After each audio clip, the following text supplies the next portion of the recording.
జగన్ అక్రమాస్తుల కేసులో రెండో ముద్దాయిగా ఉన్న విజయసాయి రెడ్డి బెయిల్ మంజూరైంది. దీనికి సంబంధించిన పూర్తి వివరాలు మా crime bureau chief Satyanarayana live లో అందిస్తారు. సత్యనారాయణ, చెప్పండి, బెయిల్ మంజూరుపై మీ దగ్గర ఉన్న సమాచారం ఏంటి? కోర్టు ఏ అంశాలని పరిగణలోకి తీసుకుని బెయిల్ మంజూరు చేసింది?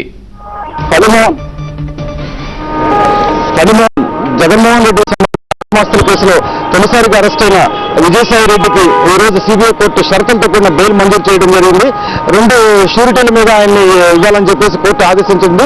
25,000 రూపాయలు షూరిటీలు సమర్పించాలి. తర్వాత ఆయన పాస్పోర్ట్ ను కూడా సిబిఐ అధికారులు కోర్టుకు అందజేయాలని చెప్పేసి ఆయన హైదరాబాద్ వదిలి వెళ్లకూడదని దర్యాప్తు అధికారులకు తెలియజేయకుండా కోర్టు ఆదేశించడం జరిగింది. విజయసాయి రెడ్డిని ఈ ఏడాది జనవరి 2వ తేదీన సిబిఐ అధికారులు అరెస్ట్ చేశారు. తర్వాత జగన్మోహన్ రెడ్డికి సంబంధించిన అక్రమాస్తుల కేసులో నిందిత వ్యవధిలోనే మార్చి 31వ తేదీన ఛార్జ్షీట్ దాఖలు చేయడం జరిగింది. తొలి ఛార్జ్షీట్ లో A1 గా జగన్మోహన్ రెడ్డిని పేర్కొన్నారు, A2 గా విజయసాయి రెడ్డిని పేర్కొనడం జరిగింది. వీరితో పాటు 13 మందిని ముద్దాయిలుగా పేర్కొనడం జరిగింది. 66 మంది సాక్షులుగా దాంట్లో పేర్కొన్నారు. ఈ కేసులో మరిన్ని అదనపు ఛార్జ్షీట్లు, వరుసగా ఛార్జ్షీట్లు దాఖలు చేయబోతున్నామని సిబిఐ ఇప్పటికే ప్రకటించింది. కానీ ఈ సిబిఐ కోర్టు నిబంధనల ప్రకారం చూసుకుంటే 90 రోజుల తర్వాత ఈ ఛార్జ్షీట్ దాఖలు అవ్వటం, ఈ విజయసాయి రెడ్డి కూడా చాలా అంశాలను దీంతో తన బెయిల్కి సంబంధించిన అనేక అంశాలను కోర్టు ముందుకు తీసుకురావడంతో అతని బెయిల్ మంజూరు చేయడం జరిగింది. ఈ జగన్మోహన్ రెడ్డికి సంబంధించిన అక్రమాస్తుల కేసులో ఇది చాలా కీలక పరిణామంగా పరిగణించవచ్చు. ఎందుకంటే విజయసాయి రెడ్డి A2 గా, జగన్మోహన్ రెడ్డి A1 గా పేర్కొంటూ మరిన్ని సిరీస్ ఆఫ్ ఛార్జ్షీట్స్ వేస్తామని చెప్పి సిబిఐ కోర్టుకు తెలియజేసినప్పటికీ కూడా అతనికి బెయిల్ మంజూరు చేయడం అన్నది చట్టపరంగా సమన్వయమైనప్పటికీ సిబిఐకి ఇది ఊహించిన పరిణామంగా షాక్ గానే మనం పరిగణించవచ్చు. దీని మీద ఈ బెయిల్ నిర్ణయం మీద సిబిఐ హైకోర్టు కూడా వెళ్లే అవకాశాలు స్పష్టంగా కనిపిస్తున్నాయి. ఫణిమోహన్, సత్యనారాయణ, మీరు అన్నట్టుగా పెద్ద ఎత్తున అరెస్టులకు సిద్ధమైన తరుణంలో, దర్యాప్తు చివరి దశకు వచ్చినటువంటి తరుణంలో విజయసాయి రెడ్డికి బెయిల్ ఇవ్వటంపై సిబిఐ స్పందన ఏంటి? సిబిఐ ఏమైనా అభ్యంతరం వ్యక్తం చేసే అవకాశం ఉందా? మళ్లీ కోర్టుకి ఏమైనా స్పెషల్ గా నివేదించే అవకాశం ఉందా? ఈ జగన్మోహన్ రెడ్డికి సంబంధించిన కేసు ఇప్పుడు కీలక దశకు చేరుకుంది. వరుసగా ఛార్జ్షీట్లు దాఖలు చేయడానికి సిబిఐ సన్నద్ధమవుతుంది. కొన్ని కంపెనీల మీద, ఆ కంపెనీలు జగన్మోహన్ రెడ్డికి సంబంధించిన సంస్థలు ఏ విధంగా పెట్టుబడులు పెట్టాయి, దాని వెనుక ఉన్న ప్రాధాన్యత ఏంటి, వాళ్ళు రాష్ట్ర ప్రభుత్వం నుంచి ఏ విధమైన ప్రయోజనాలు పొందారు అన్న అంశం మీద సిబిఐ ఇప్పటికే దర్యాప్తు పూర్తి చేసింది. చాలా వరకు ఛార్జ్షీట్లు మరికొద్ది రోజుల్లో దాఖలు కాబోతున్నాయి. ఇట్లాంటి సమయంలో, కీలక సమయంలో ప్రతి ఛార్జ్షీట్లో కూడా జగన్మోహన్ రెడ్డితో పాటు A2 గా విజయసాయి రెడ్డి ఉంటాడు అన్న విషయాన్ని కోర్టు దృష్టికి సిబిఐ తీసుకొచ్చినప్పటికీ కూడా విజయసాయి రెడ్డికి సిబిఐ కోర్టు బెయిల్ మంజూరు చేయడం జరిగింది. బెయిల్ మంజూరు చేయడానికి సిబిఐ కోర్టుకున్న కారణాలు కోర్టు చూపెట్టినప్పటికీ కూడా ఈ సిబిఐ కోర్టు జారీ చేసిన బెయిల్ ఉత్తర్వులను సవాల్ చేస్తూ హైకోర్టుకి తప్పనిసరిగా సిబిఐ వెళ్లే అవకాశాలు స్పష్టంగా కనిపిస్తాయి. గతంలో శ్రీలక్ష్మికి బెయిల్ ఇచ్చినప్పుడు కానీ, లేకపోతే రాజగోపాల్కి బెయిల్ ఇచ్చినప్పుడు కానీ హైకోర్టుకు వెళ్లి ఆ బెయిల్ ఉత్తర్వుల్ని సిబిఐ రద్దు చేయించడం జరిగింది. అదేవిధంగా బీపీ ఆచార్య విషయంలో కూడా హైకోర్టు స్పందించడం జరిగింది. వీటన్నిటి నేపథ్యంలో విజయసాయి రెడ్డి కూడా విషయంలో కూడా సిబిఐ హైకోర్టుకు వెళ్లే అవకాశాలు చాలా స్పష్టంగా కనిపిస్తున్నాయి. దీనికి సంబంధించి 1-2 నెలల్లో హైకోర్టులో కూడా సిబిఐ పిటిషన్ వేసే అవకాశాలు కూడా కనిపిస్తున్నాయి. ఎందుకంటే ఈ కేసులో వరుస ఛార్జ్షీట్లు దాఖలు చేయడానికి సిబిఐ పూర్తి ఏర్పాట్లు చేసింది. 13 ఛార్జ్షీట్లు వేసే అవకాశాలు ఉన్నాయి. ఆ విషయాన్ని సిబిఐ అధికారులు ఇప్పటికే కోర్టు దృష్టికి తీసుకొచ్చారు.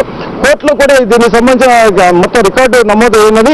ఈ క్రమంలో వేల కోట్ల రూపాయల జగన్ అక్రమ ఆస్తుల కేసులో మొత్తానికి కీలక వ్యక్తిగా మారిన మాస్టర్ మైండ్ విజయసాయి రెడ్డికి బెయిల్ ఇవ్వడం అన్నది దర్యాప్తుకు విఘాతం కలిగే అవకాశం ఉంది. మొత్తానికి దర్యాప్తు తీరుకు భంగం కలిగించవచ్చు, ఇతని సాక్ష్యాధారాలను నాశనం చేయవచ్చు, సాక్షుల మీద ప్రభావితం చూపొచ్చు అన్న అంశాలను కోర్టు దృష్టికి సిబిఐ తీసుకురావడం జరిగింది. ఈ క్రమంలోనే సిబిఐ అధికారులు ఇటీవలే అసలు విదేశాల నుంచి జగన్ సంస్థలకు డబ్బులు రావడానికి సంబంధించి పలు దేశాలకు లెటర్ ఆఫ్ రెబటరీని కూడా రాయటం జరిగింది.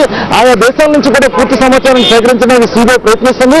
ఇట్లాంటి కీలక దశలో ఇప్పుడు దర్యాప్తు కీలక దశలో ఉంది. సాయిరెడ్డికి బెయిల్ ఇవ్వద్దని చెప్పేసి సిబిఐ తరఫున న్యాయవాదులు కోర్టు దృష్టికి పదే తీసుకొచ్చారు. కానీ కోర్టు ఈ రోజు బెయిల్ మంజూరు చేసింది. ఈ సిబిఐ కోర్టు ఇచ్చిన నిర్ణయాన్ని హైకోర్టులో తప్పనిసరిగా సిబిఐ సవాల్ చేసే అవకాశాలు స్పష్టంగా కనిపిస్తున్నాయి. ఫణిమోహన్, సత్యనారాయణ, ఈ విషయం చెప్పండి. ఇన్ని రోజుల దర్యాప్తులో భాగంగా విజయసాయి రెడ్డి నుంచి ఏ విషయాలు రాబట్టారో అవి దర్యాప్తుకు ఎంతవరకు సహకరించాయి? విజయసాయి రెడ్డిని సిబిఐ అధికారులు అరెస్ట్ చేయడానికి ముందు కూడా 30 సార్లకు పైగా విచారించడం జరిగింది. కొన్ని గంటల పాటు ఆయన సిబిఐ విచారణ ఎదుర్కొన్నారు. ఉదయం వస్తే సాయంత్రం వరకు కూడా ఆయన కూర్చోబెట్టి సిబిఐ అధికారులు ప్రశ్నించడం జరిగింది. సుదీర్ఘ కాలం ఆయన సాయిరెడ్డిని ప్రశ్నించినప్పటికీ ఆయన దగ్గర నుంచి కీలక సమాచారం పూర్తి స్థాయిలో సిబిఐ రాబట్టలేకపోయిందని అప్పట్లో సిబిఐ వర్గాల కోర్టుకు తెలియజేయడం జరిగింది.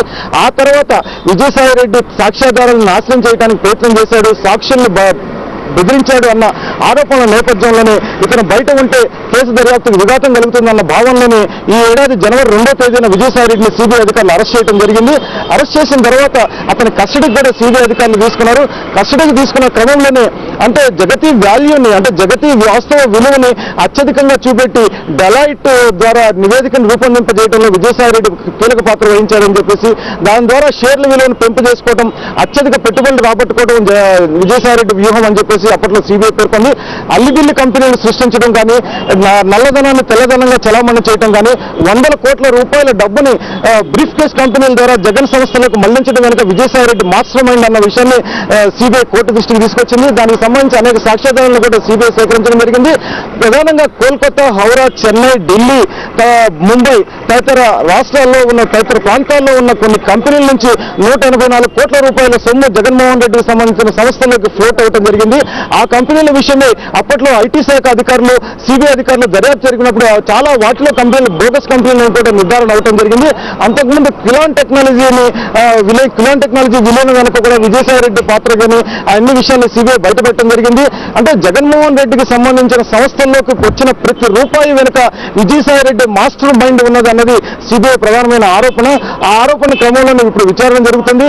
ఎందుకంటే రాష్ట్ర ప్రభుత్వం నుంచి మేళ్లు పొందిన కంపెనీలు, వ్యక్తులు, సంస్థలు అనేక మంది ఉన్నారు.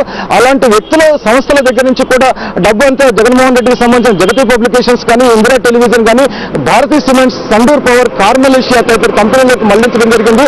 ఆ కంపెనీలోకి డబ్బు మళ్లించడం కనుక విజయసాయిరెడ్డి ప్రధాన పాత్ర పోషించాడని, రాజశేఖర రెడ్డి ముఖ్యమంత్రిగా ఉన్న సమయంలో కొంతమంది కంపెనీల యజమానులకి విజయసాయిరెడ్డి ఫోన్ చేసి మీరు రాష్ట్రంలో సజావుగా వ్యాపారం నిర్వహించుకోవాలంటే కప్పం చెల్లించుకోవాల్సి వస్తుంది అన్న విధంగా భయపెట్టే విధంగా వారితో బెదిరించి మాట్లాడి వారి దగ్గర నుంచి కోట్ల రూపాయల డబ్బును జగన్మోహన్ రెడ్డికి సంస్థలకు మళ్లింపజేశాడన్న విషయానికి సంబంధించి సిబిఐ కొంతమంది కీలక సాక్షుల వాంగ్మూలాలను కూడా రికార్డు చేయడం జరిగింది. ఇవన్నీ కూడా సిబిఐ తన వద్ద ఆధారాలుగా ఉంచుకున్న నేపథ్యం, మరికొంతమంది ఛార్జ్షీట్లు వేయబోతున్న నేపథ్యం, ఇట్లా కేసు కీలక దశలో ఉన్న నేపథ్యంలో విజయసాయిరెడ్డికి బెయిల్ వస్తుందని కూడా ఎవరు ఊహించలేకపోయారు. కానీ ఈ బెయిల్ నిర్ణయం, సిబిఐ కోర్టు ఇచ్చిన బెయిల్ నిర్ణయం అయితే చాలా సంచలనాత్మక నిర్ణయం కానీ దీన్ని పరిగణలోకి తీసుకోవచ్చు. ఎట్టి పరిస్థితుల్లోనూ దీనిపై సిబిఐ తప్పనిసరిగా హైకోర్టులో అప్పీల్ చేసే అవకాశాలు చాలా స్పష్టంగా కనిపిస్తున్నాయి. ఫణిమోహన్, సత్యనారాయణ, బెయిల్ మంజూరైన తర్వాత సిబిఐ తరఫు న్యాయవాదులు ఏమంటున్నారు? ముఖ్యంగా అధికారుల సంగతి చూస్తే న్యాయవాదులు ఏమంటున్నారు? బీపీ ఆచార్య, శ్రీలక్ష్మి విషయంలో ఏదైతే రిపీట్ అయిందో అదే విజయసాయిరెడ్డి విషయంలో కూడా రిపీట్ కాబోతోందా? సాధారణంగా బెయిల్ మంజూరు అన్నది కోర్టులు దాని అనేక అంశాలను పరిగణలోకి తీసుకున్న తర్వాత బెయిల్ మంజూరు చేయడం జరుగుతుంటుంది. అంటే విజయసాయిరెడ్డిని అరెస్ట్ చేసి 90 రోజులు దారింది. చట్టపరంగా అతను ఆ కేసుకు సంబంధించి ఛార్జ్షీట్ కూడా దాఖలు చేయడం జరిగింది. అంటే వన్స్ ఛార్జ్షీట్ దాఖలు చేసిన తర్వాత బెయిల్ ఇచ్చే అధికారం ఆ కోర్టుకు ఉంటుంది. ఆ బెయిల్ ఇవ్వడానికి వీల్లేదంటూ వాదనలు మటుకు డిఫెన్స్ అంటే సిబిఐ తరఫున పబ్లిక్ ప్రాసిక్యూటర్స్ కోర్టు దృష్టికి తీసుకొచ్చారు. ఈ రోజు విజయసాయిరెడ్డి బెయిల్ వస్తుందనేది అక్కడున్న న్యాయవాదులు కూడా ఊహించలేకపోయినట్టు మనకు తెలుస్తుంది. కానీ ఇది ఒక అనూహ్యమైన పరిణామం ఇది. ఈ క్రమంలో ఇక సాయిరెడ్డికి బెయిల్ ఇచ్చిన తర్వాత ఈ బెయిల్ను రద్దు చేయించే ప్రయత్నం తప్పనిసరిగా సిబిఐ చేస్తుంది. గతంలో శ్రీలక్ష్మికి బెయిల్ ఇచ్చినప్పుడు కానీ, తర్వాత రాజగోపాల్కి బెయిల్ వచ్చినప్పుడు కానీ, రాచార్యకి బెయిల్ వచ్చినప్పుడు కానీ వీటన్నిటిని కూడా హైకోర్టుకు వెళ్లి హైకోర్టు నుంచి రద్దు చేయించడం జరిగింది. సిబిఐ రద్దు చేయించింది. అంటే ఇది రద్దు చేయించడానికి మరికొంత సమయం పట్టే అవకాశం ఉంది. ఈ లోపల ఒక మెమో కూడా సిబిఐ కోర్టులో దాఖలు చేసే అవకాశం ఉంది. ఈ రోజు ఇచ్చిన బెయిల్ ఉత్తర్వులను స్టే ఇవ్వమని కోరుతూ మరి కొద్దిసేపట్లో సిబిఐ పబ్లిక్ ప్రాసిక్యూటర్లు కోర్టును కోరే అవకాశాలు కూడా స్పష్టంగా కనిపిస్తున్నాయి. ఫణిమోహన్, సత్యనారాయణ, విజయసాయిరెడ్డి తరఫు లాయర్ల వాదనలు ఏ రకంగా సాగాయి ఈ రోజు సిబిఐ కోర్టులో? విజయసాయిరెడ్డి కేసుకు సంబంధించి వాదనలో ప్రధానంగా వాళ్ళు కోర్టు ముందుకు తీసుకొచ్చిన విషయాల్లో విజయసాయిరెడ్డిని అరెస్ట్ చేసి 100 రోజులు దాటిందని చెప్పేసి అతని మీద నేరారోపణలకు సంబంధించి నేరాభియోగ పత్రాన్ని సిబిఐ దాఖలు చేసింది, కోర్టులో దాఖలు చేసింది, ఛార్జ్షీట్ ఇచ్చింది. అనేక గంటల పాటు ఆయన్ని విచారించడం జరిగింది. అనేక రోజుల తరబడి విచారించారు. ఆయన సాక్ష్యాధారాలను ప్రభావితం చేసేందుకు ఆయన అధికార స్థానంలో లేడు. ఆయన ప్రైవేట్ వ్యక్తి. ఆయన్ని బయటకు వదలాలి. బయటకు వదలటం మూలన పూర్తి స్థాయిలో ఆయన విచారణకి ఏ రోజు సిబిఐ పిలిచినా కూడా వచ్చి సహకరిస్తారు. ఈ బెయిల్ని అపోజ్ చేయడానికి కారణాలు ఏమీ లేవు. అనవసరంగా వ్యక్తి స్వేచ్ఛను దుర్వినియోగం చేస్తున్నారు. అతని జైల్లో ఉంచడం ఉన్నది అధికార దుర్వినియోగం కింద వస్తుంది. అనేక అంశాలను సిబిఐ పబ్లిక్ ప్రాసిక్యూటర్స్ ని వాదనను ఖండిస్తూ డిఫెన్స్ వాళ్ళు కోర్టు ముందుకు తీసుకొచ్చారు. అంటే డిఫెన్స్ వాదనతో కోర్టు ఏకీభవించినట్టు కనిపిస్తుంది. ఏకీభవించి ఈ బెయిల్ మంజూరు చేయడం జరిగింది.